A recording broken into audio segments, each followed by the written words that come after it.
சொல்லி மறுநாள் சிவபெருமான் அருகிலேயே அமர்கிறார். எப்போதும் போல சிவபெருமானை வணங்க வந்த பிருங்கி முனிவர் சிவபெருமான அருகில் பார்வதி தேவியும் அமர்ந்திருப்பதை பார்த்து ஒரு கணம் யோசிக்கிறாரு. பிறகு வண்டு உருவம் எடுத்து சிவனை மட்டும் வணங்கியும் முடிக்கிறாரு. இதை பார்த்த பார்வதி தேவி மிகுந்த கோபமடைய, பிருங்கி, உமக்கு சிவனின்றி சக்தி இல்லை, சக்தியின்றி சிவன் இல்லை என்பது புரியவில்லை.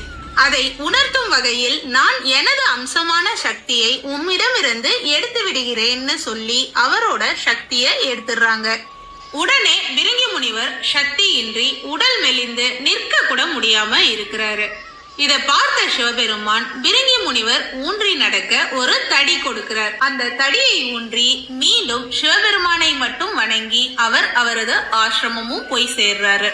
இத பார்த்த பார்வதி தேவி மேலும் கோபமடைய கைலாயத்தை விட்டு கீழே